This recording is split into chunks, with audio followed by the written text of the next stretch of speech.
Hello everyone, and welcome to Bold Blind Beauty on Air's newest segment, Connected and Curious with Andy, the podcast where stories shine and understanding grows. I'm your host, Andy Chadwick, and together we're diving into the lives of incredible blind and visually impaired individuals who are changing the world in big and small ways. Here, we ask the questions, share the laughs, explore the challenges, and celebrate the triumphs without judgment, with curiosity and with heart. Whether you're sighted and you want to learn, or blind and you want to be understood, or educate. This is your safe space to listen, learn, laugh, cry sometimes, and connect, where curiosity is always welcome and no question is off the table. So, let's get connected, let's get curious. And let's jump into today's episode.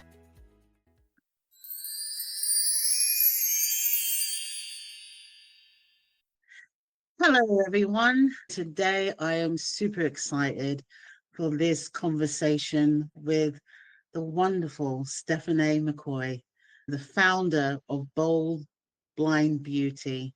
We're going to learn a little bit more about Steph and her vision, her why, and why everybody loves her. So welcome aboard. Get your coffee, your water, your tea, sit down and relax and be a part of this wonderful conversation with Steph. Hi, Steph. Hi, Andy. I'm so excited for this conversation with you. I am too. So let's start with this. How did we get to know each other? You want to tell a story about how we met? Yeah, I shared a CNN video clip featuring one of our women on the move, Regina Mitchell, fabulous blind chef. It was just such an amazing interview. And when I shared that on LinkedIn, you commented on it. I commented back, and then we took our conversation offline. You told me about your mom having some eye issues, and you had some questions, and I had a few answers. I think our first Zoom call was like 2 hours or something. Yes. We didn't even know each other. But what was funny about that was through talking with one another and sharing our different experiences, we found out that we had a lot in common. For example, our work life and the type of industry that we were working in. And that was pretty cool. You had a heart for wanting to help people. And I think that was the real unifier with you and I, was our desire to put some positivity out to the universe and really help people as best we can. Yeah, that's it. We just connected. It was just wonderful. And I am so happy to be here with you. So, with that being said, we know why we're together, the connection. So let me just put this out to you.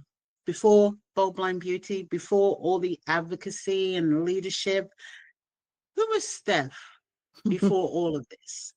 That's such an interesting question. Thank you for that. I was always known as a quiet, shy. I found out years later that I was actually introverted, but I was also very sensitive. My happy place was with self and thinking. So I've always been a deep thinker. One of the things that has driven me ever since I was a child was a quote by Ralph Waldo Emerson that said, "Do not go where the path may lead. Go instead where there is none and leave a trail." That really stuck with me because as a quiet person and someone who my childhood was a little difficult, and as I became an adult, I thought about that and I thought, I'm really good at masking. I'm very good at it because as a child in the environment where I grew up, you didn't share things. You just didn't because you knew that, that could get you into trouble. So I became very good at masking when I was a child. And even as an adult, I downplay a lot of stuff because that's something that's really familiar to me. But Yeah. wanting to be accepted was really important to me because I felt like I was just so small and so insignificant and like I didn't matter. And yet I had family members who loved my artistic abilities. Even Yeah. as a child, I used to create and they Oh, stoked that in me. And I would do things voluntarily for several organizations, even as I got older. I did that. And it just became who I am. I didn't find out though until I was in my 30s that advocacy was really where it was at with me. And it was because of my communication, being able to communicate with people, being able to influence people to see some of the difficulties that others experience outside of ourselves and wanting to put a plan in place to help those people is just part of who I am. it's very interesting because the similarities are so close. Because I realized later on in life, I was always empathetic. Empathy was one of my top five when it came to the corporate world. So I always like to look at the bigger picture because you never know the story behind everything. So I gravitate to that. Totally understand that. And like you said, now I'm finding a lot about myself and figuring out the steps I was moving quietly, but going to a destination that I didn't envision. And now I'm like, oh, okay, this is why I'm here.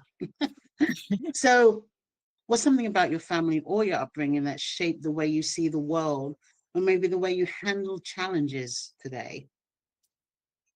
Uh, I really think with my family, from when I was a child, I wanted to become a person who was a survivor. I am a survivor, not was a survivor. I am a survivor. I never knew this about myself until I think it was in my 30s. The thought occurred to me, hey, I'm sort of a go-getter too, because I didn't Mhm. think of myself as that. Like you said, quietly doing things because that was sort of my comfort zone. I didn't need spotlights or accolades or any of that kind of stuff. I just wanted to quietly do the things that I felt I needed to do to get to where I needed to go. And Yeah, for my family, when with my kids, it was a little bit different because for them it was all about survival and doing whatever I could to provide for them a better childhood experience than what I had. And it was hard. It was really hard because I was a single mom to three yeah. sons. Oh, and and my one son, he had ADHD. He was off the charts. And when the school tried to do some things that really wasn't kosher, I had to research to find out what I needed to do. And yeah, that's when I recognized the advocacy part of me.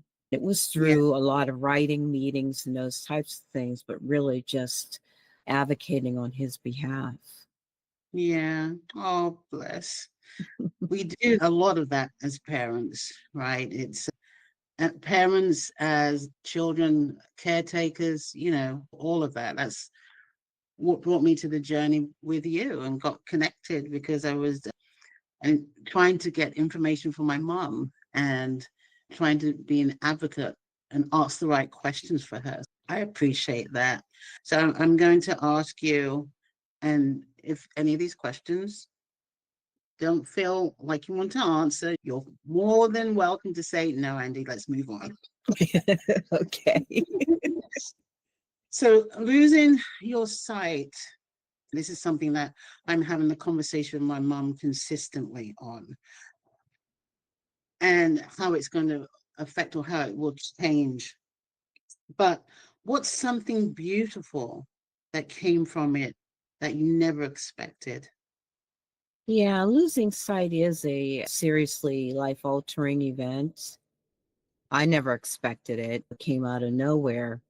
But Yeah, one of the things that is beautiful that came out of it is there's actually a couple, but my relationships with the people that I have met, the stories that they have shared with me.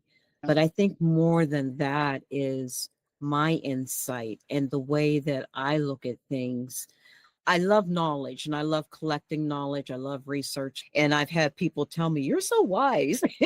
It's like, oh my gosh, is that code for "you're so old"? I mean, I just didn't know what to do with that. No. But people always No. come to me, even when I worked, people would always come to me and ask me for advice or ask me how to do things, especially when it came to communicating with other people, like through Yeah. email and stuff. So Yeah. I actually was AI before AI. I was. Because I love words and love communicating and that kind of stuff. So I think the most beautiful thing that came out of my sight loss really was a shift in my insight. It deepened. And I just think that blindness is a part of me, just like any other trait. I'm a woman, that's a part of me. I'm a Black woman, that's a part of me. I'm an older Black woman. All of this is a part of me. Yeah. However, I'm so much more than my blindness. Yeah. All of us are so much more than our blindness or any one definer of who we are as human beings. We always talk about blindness being the spectrum, and I took it a little bit broader and said humanity is a spectrum. It's just so much bigger than that. So, yeah, I think the most beautiful thing that has come out of my blindness is my insight and my wisdom. Oh, yeah. I love that. You have so much wisdom. I'm going to ask you another question when it comes to, because this is part of you, right? So when you think back to the woman you were right after your diagnosis, what would you whisper in her ear today? I would whisper to her to just slow down, take a breath. It's going to be okay. Yeah. And also to really steep myself into each moment as it comes, because we don't know what's going to happen beyond this moment. This moment is all we have. It is really all we have.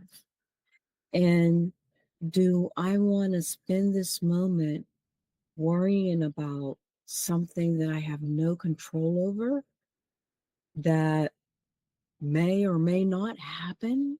Or do I just want to be in this moment? That's what I would whisper. Okay. All right. So moving on. I think that was wonderful. And I hope people take pause, just a moment to sit in that. I know we all go through things, and at the time it's just so hard, so difficult, but we only have one life to live. So yeah. So with all that's being said, what does home mean to you now? Like, not just a place, it's just not, Mm, but what does it mean to you now? yeah, And in 2020, man, that was a rough one. And even though I'm a person who likes solitude and reflecting, it got to a point where it was really tough. And I thought, I just can't do this. And I should have prefaced it by saying, with all of the things that I have been through, I have always lived with major depressive disorder. It stems from trauma, from a traumatic childhood. But in 2020, I just reached a point where I just couldn't anymore. I just wanted to give up. And it's not the first time that I felt that way, but it was the first time that I was just so drained of life and even purpose. Nothing made sense to me. I remember my brother calling and he said to me, if you can just go take a shower, do that. And I did that. I tried, but I really couldn't. I just sat down in the shower and just sobbed. Mm. And afterwards, my best friend called me. She lives in Rochester, New York. I was in Pittsburgh at the time, Pittsburgh, Pennsylvania. And she said, come. That's all she said. Just come. Pack your stuff. Come. And I think it was the next day, my brother took me to Erie. My friend met me in Erie, and then we drove to New York. And I remember on the drive to Erie, it was a beautiful day, just looking out at the sky and just being so grateful that I was still here Oh, and that had I done what I wanted to do the previous day, that I wouldn't have experienced that. And I went and I stayed with her for several weeks. But then I felt restless and I felt like, oh, it's time to go home. So my mm. son actually met me in Erie to take me home. And, you know, when he met me, I felt like I was home. And Yeah, now home is family. I'm trying to get to a place where home is me. Not out of selfishness, but because I've really struggled with self-love. I've struggled with acceptance, self-acceptance.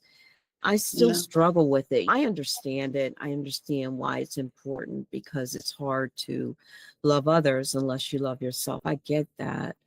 But for yeah, me, it was always easier to love others than it was to yeah. love myself. I And know. one of the things I do to help with that, I pulled a picture of me when I was 5 or 6 years old, and I talked to that picture, my younger self, and I'm gentle with young Steph because young Steph felt so insignificant. And, you know, I know intellectually that I'm not insignificant. I understand that because people have told me that. But why is it that I need external validation Yeah, to tell me who I am and what I do in this world, what I bring to this world, what I want to leave to this yeah. world, you know? Ugh, you are my mirror. The older I get, the more I realize, but I totally understand that. Um, okay, we're going to pause. We're going to laugh. We're going to shake it off. Yes. So, moving on.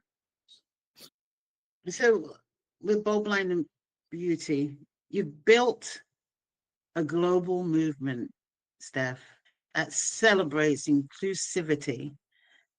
What has that taught you about humanity?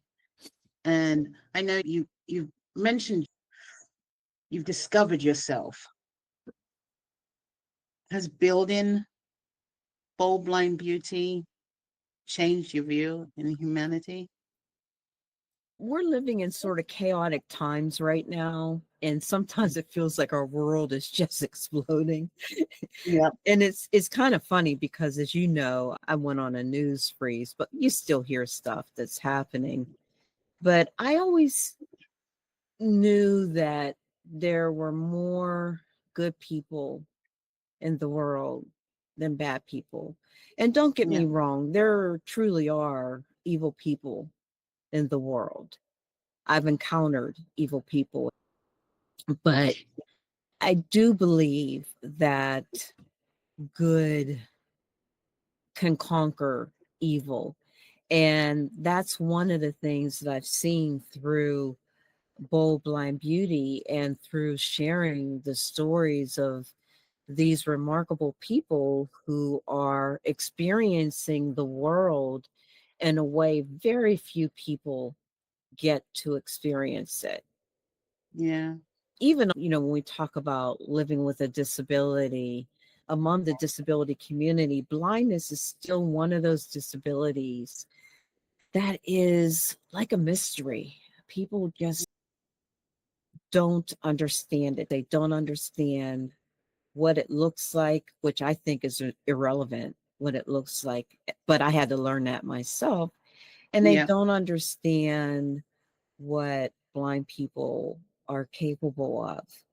So that was really one of the driving forces behind creating Bold Blind Beauty. And I'm so happy that I was able to find that there are so many people out here who are working to dispel the myths, the stereotypes where blindness is concerned. It's just kind of sad that where bias is concerned, there are so many people who are willing to believe a lie versus the truth.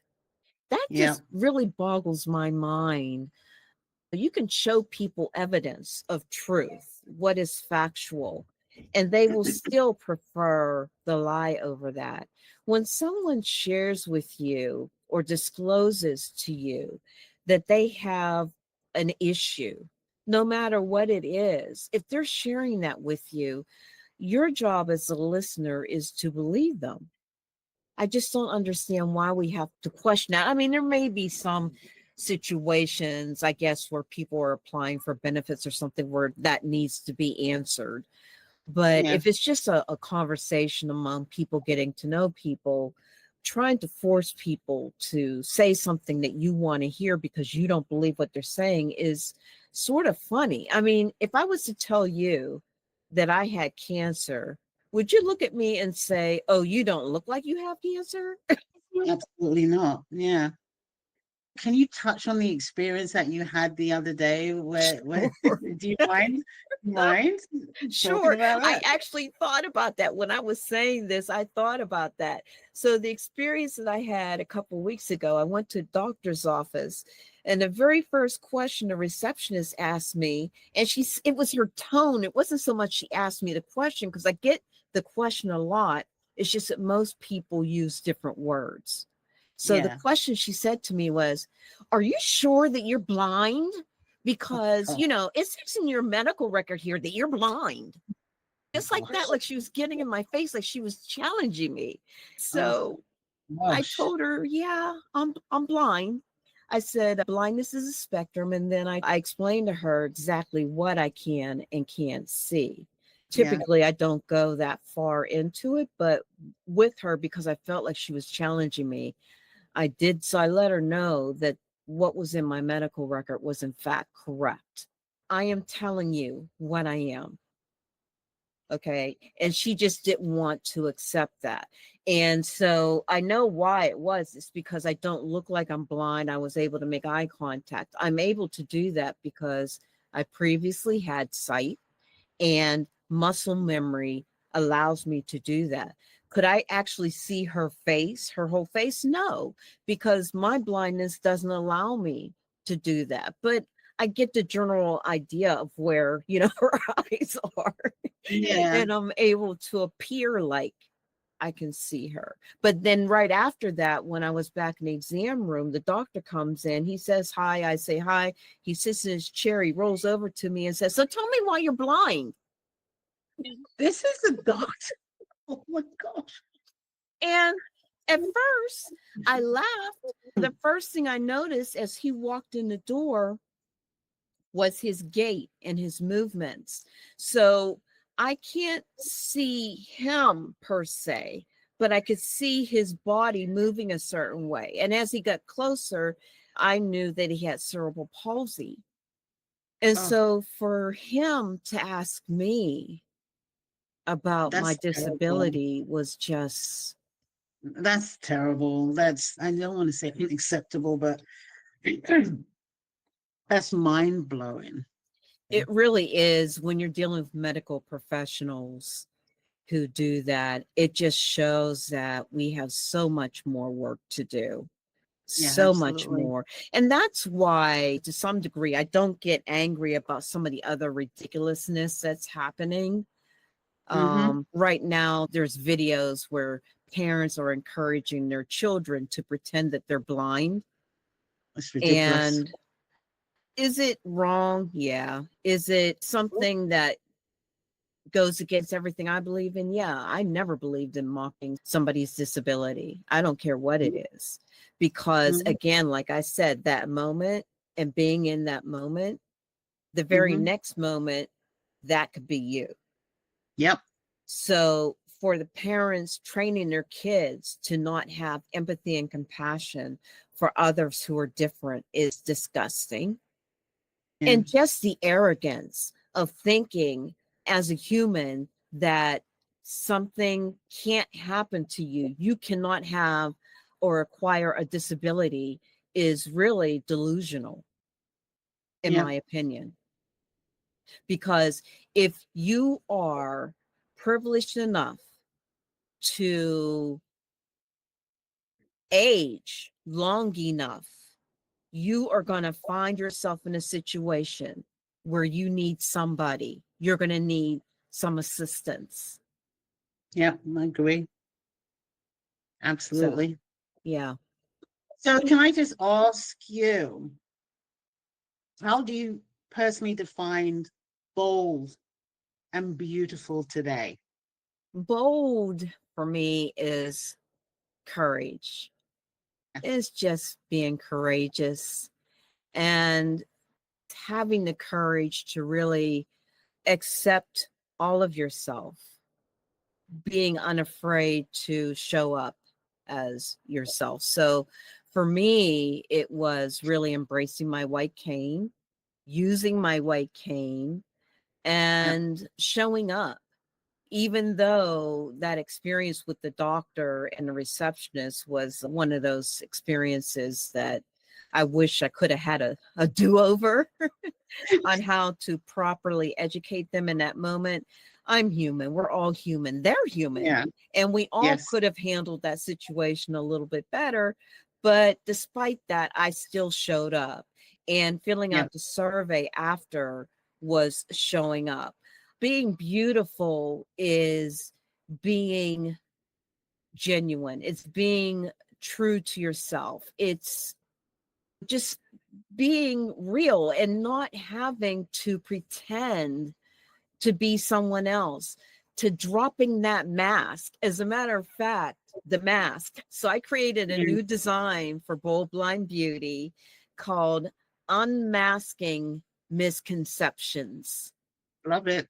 For me, it was sort of a almost like a literal thing because, as I said, for most of my life, I masked who I was because it was a protection in a way too. Because I Yeah. am so sensitive, I don't want to be hurt. I don't want people hurting me. So Yeah. my mask helped to protect me. So for me, that's beautiful. Oh, I love it.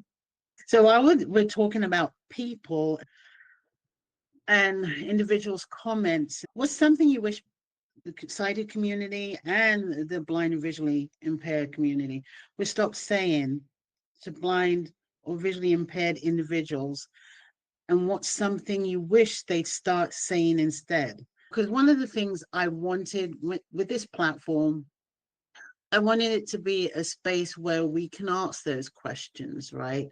But if somebody is curious and wants to understand, what should those individuals stop saying and start saying? Well, for me, and everybody's different, but I think it's the approach as well as the words. So I sort of gave an example of how she asked me that question. It was like a get in Yeah, my face type thing, like she was challenging me. But if someone just very calmly, excuse me, but may I ask, what can you see? Can you see anything? And people have asked me that. And I yeah, think that's totally fine. It's just they're trying to figure out a way to do it so that they're considerate of me and my feelings, while at the same time being able to understand how they can best serve me. So Yeah. when you approach it from that way, and that's like the golden rule, putting yourself in that other person's place. Yes. Yep. So when you approach somebody with kindness and respect and empathy, you're going to ask in a way that takes into consideration their humanity. I like that answer. This is Blindness Awareness Month. Can I ask you, do you see any changes when we have a dedicated month? I mean, it should be every day, but when there is a actual month set aside, have you seen any changes? Yeah, Sure. I do. I have people reaching out to me all the time and on social media, thanking me for sharing this story or that story. When we share our experiences, that's how we learn from one another rather than relying on our assumptions, because our assumptions can get us into trouble. So I see changes in companies who are becoming more inclusive because they're becoming more aware of our needs and how they can better serve the blind community, and even greater than the blind community, but just people in general, being aware of other people's situations can help make us better people. I agree. So, if you could leave the world a voicemail that everyone had to listen to at least once, what would your message say? Gosh, I want to say something like, but it sounds so cheesy. Love yourself, love others. No, it's I not cheesy at all, because I think that's something that we need right now, right? Can you love say? yourself, love others. Yeah. I think if we could remember that all of us are going through something, we are all the hero in our own story, but we tend to forget that the person next to us is also the hero in their story. Yeah. And you don't know their entire story. Yes. Do you have anything fun coming up, or anything that you want to share with the audience? Actually, yeah, one thing that I totally forgot is our newest collaboration with InnoSearch AI. So we are building an accessible storefront, and it's going to be amazing. Well, it's already started. I already have some products out there. I'm adding more stuff as I go along. What I like about partnering with InnoSearch is that they are fully accessible, and they have an AI component that can help guide people. There's an audio component. It's just an amazing experience. And our community loves the work that they are doing. And I'm glad to be part of it. I'm really glad to be a part of that. And I hope that I'll be able to convince other blind entrepreneurs to join me in supporting InnoSearch AI. Yay. I'm excited. We're excited about it all. Steph, I just want to say thank you. Just being who you are, embracing me in your life. I cherish every moment that we spend together. I cherish all of the team at Bold Blind Beauty. If anybody wants to get in contact with you, how should they reach out? They can reach out to me on LinkedIn at Stephanae McCoy, Stephanae McCoy, or they can reach me through email, smccoy@boldblindbeauty.com, or on TikTok, Instagram, or YouTube, and those are Bold Blind Beauty. Anything else you would like to add before we leave? Yeah, I just want to encourage people just to be kind to one another. Right now, we're experiencing some difficult times, and a lot of people are hurting. If you know of someone personally who is in need.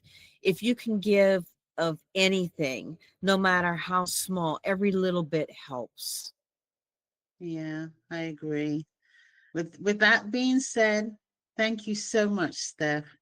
Thank you for everything that you do out there. Thank you, Andy. Thank I love you. you.